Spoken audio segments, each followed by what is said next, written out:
Hi everyone, అంతా ఎలా ఉన్నారు? ఈరోజు వీడియో చాలా స్పెషల్ వీడియో. మేము అరుణాచలం బయలుదేరే రోజుటి వీడియో ఇది.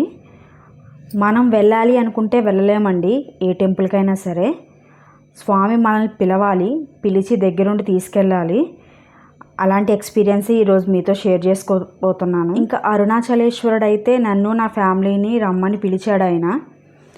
ఈరోజైతే బయలుదేరిపోతున్నాం దర్శనం చేసుకోవడానికి స్వామిని. మేమైతే ముందు నుంచి ప్లాన్ చేసుకున్నది కాదండి. జస్ట్ 1 వీక్ ముందు మా తమ్ముడు అడిగాడు, అక్క నేను అరుణాచలం వెళ్దాం అనుకుంటున్నాను, మీరు ఏమైనా వస్తారా అని. అప్పటికప్పుడు నేను మా వారు డిసిషన్ తీసుకుని ఓకే అన్నాము. లక్కీగా టికెట్స్ కూడా దొరికాయి. అలాగే ఒక 4 డేస్ మనం ఇంటి దగ్గర ఉండము అంటే మన ప్లేస్ని రీప్లేస్ చేసే వాళ్ళు కూడా ఉండాలి కదా. అవన్నీ చూసుకున్నాం. అవన్నీ స్వామి దయ వల్ల బాగా కుదిరాయి. ఇంకా జర్నీ స్టార్ట్ చేయడానికి ముందు మా ఊర్లో గ్రామదేవత గుడికి వెళ్ళి దర్శనం చేసుకొచ్చాము, నేను మా వారు.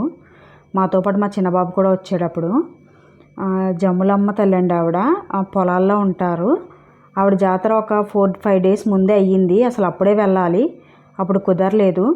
ఇంకా ఈ ప్రయాణం ఉంది కదా, దీని ముందు ఒకసారి వెళ్ళి దర్శనం చేసుకుందాం అని చెప్పి అమ్మవారిని దర్శనం చేసుకున్నాం. లాంగ్ జర్నీస్ చేసేటప్పుడు క్షేమంగా వెళ్ళి లాభంగా తిరిగి రావాలంటే తప్పకుండా గ్రామదేవతని ఒకసారి దర్శించుకుని అప్పుడు వెళ్తే మంచిదని అంటారు కదా, అదే చేసాం మేము కూడా.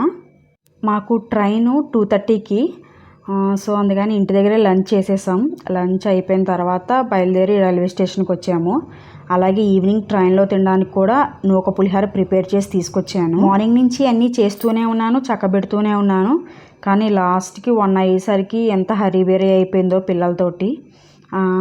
బాగా ఎండ టైం కదా, 1:30కి ఎప్పుడో బయలుదేరాము ఇంటి దగ్గర. ఇంకా రైల్వే స్టేషన్కి వచ్చేసరికి చాలా ఎండ ఉంది, మామూలుగా లేదు ఈ వేడైతే. కాకినాడ పరిసర ప్రాంతాల వారు ఎవరైనా సరే అరుణాచలం వెళ్ళాలి అనుకుంటే కాకినాడ పోర్ట్ నుంచి పుదుచ్చేరి వరకు కూడా సర్కార్ ఎక్స్ప్రెస్ ట్రైన్ ఉందండి. ఇక్కడ విల్లుపురం జంక్షన్లో దిగి అక్కడి నుంచి అరుణాచలం వెళ్ళొచ్చు, బస్సులో కానీ లేదా ప్యాసింజర్ ట్రైన్లో కానీ. ఈరోజు మధ్యాహ్నం 2:30కి స్టార్ట్ అయితే ట్రైను విల్లుపురంలో దిగడానికి మర్నాడు ఉదయం 8-8:30 అవుతుందండి.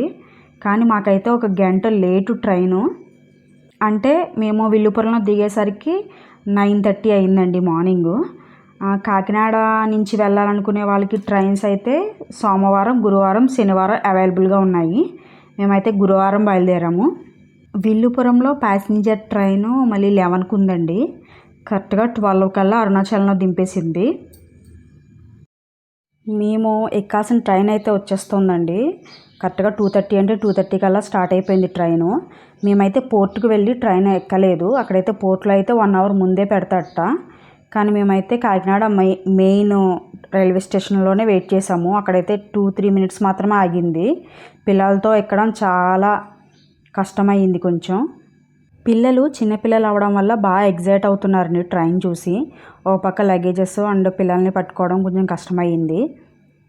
ప్రయాణం అంటే కేవలం గమ్యం మాత్రమే కాదు, మధ్యలో జరిగే చిన్న చిన్న అనుభవాలే గుర్తుండిపోతాయి. ఇప్పుడు పిల్లలతో కలిసి కొంచెం సరదాగా గడిపే సమయం కూడా ఎక్కువ దొరుకుతుంది.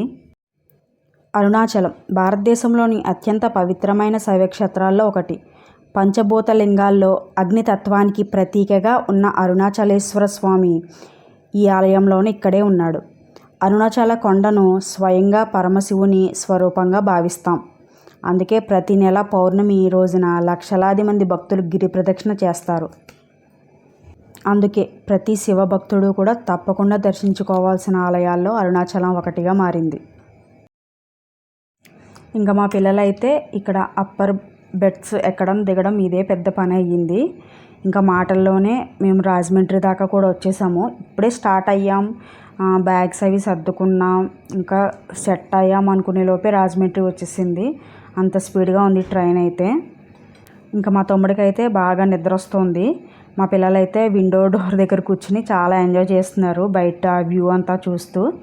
మా చిన్నోడైతే చూసిన ప్రతి కారు, ప్రతి లారీ నాకు కావాలి, మా అన్నయ్యకి కావాలి అని పంచుకుంటున్నారు ఇద్దరుని.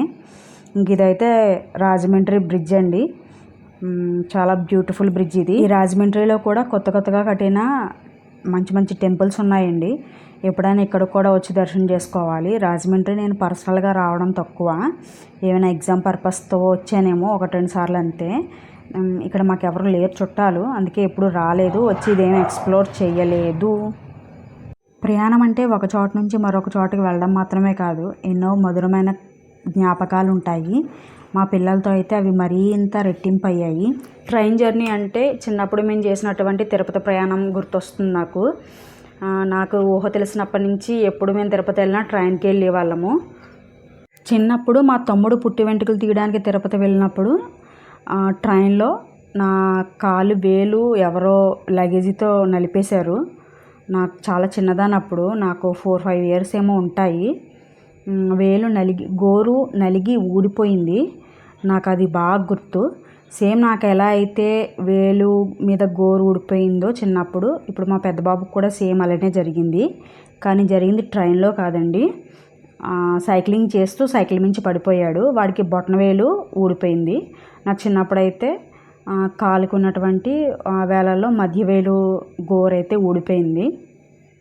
ఇంకా మేము చిన్నప్పుడైతే బేకరీ బిస్కెట్స్ ఉంటాయి కదా వైట్ కలర్వి, అవి తెచ్చుకునే వాళ్ళము ట్రైన్లో కూర్చుని తినడానికి. అవే గుర్తొస్తాయి నాకు. ట్రైన్ జర్నీస్ చాలా తక్కువ మేము చేసింది.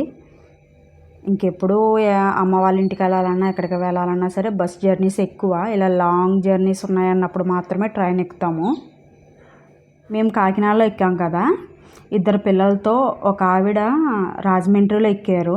ఎంత లగేజీ ఉందో అసలు.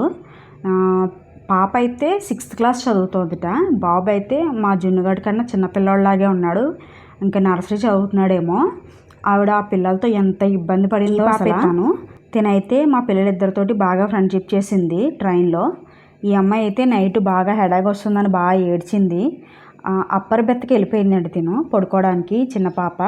అందుకే ఏమైందంటే లోపల ఏసీ ఎక్కువ రావడంతో పైనుంచి తిను ఉక్కిరి బిక్కిరి అయిపోయి హెడేక్ వచ్చేస్తుందని బాగా ఏడ్చిందండి పాప.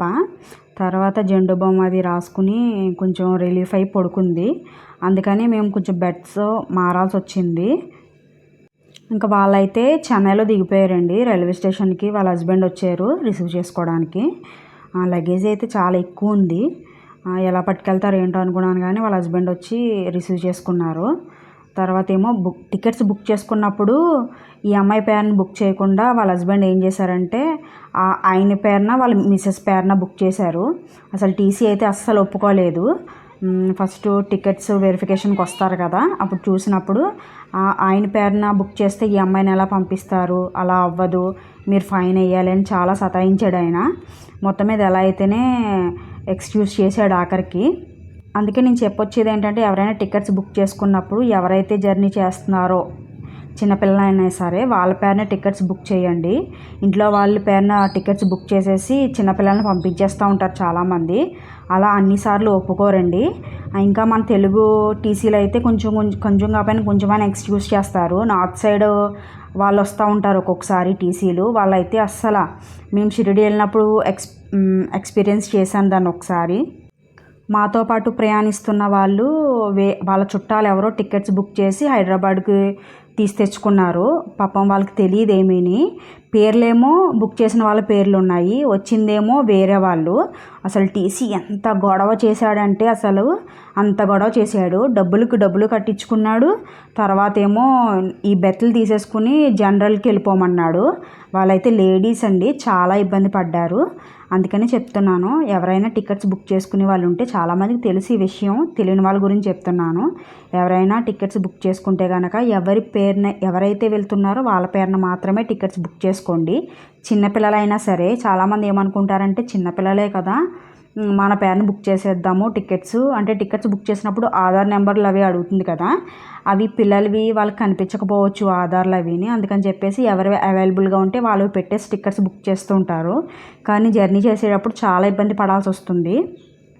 ఇంకా ఫైనలీ అయితే మేము విల్లుపురం రీచ్ అయ్యాము. మార్నింగ్ 9:30 అలా అయిందండి, 1 అవర్ లేటు. యాక్చువల్లీ 8:30 కల్లా రావాలి ట్రైన్ విల్లుపురానికి, కానీ ఎందుకో లేట్ అయింది. విజయవాడలో చాలాసేపు ఆఫ్ చేసేట, అప్పుడు మిడ్నైట్. మేమైతే పడుకున్నాం, మాకు తెలియదు. ఇంకా విల్లుపురంలో నార్మల్ ట్రైన్ ఎక్కామన్నమాట తిరుమల నామలే చేరడానికి.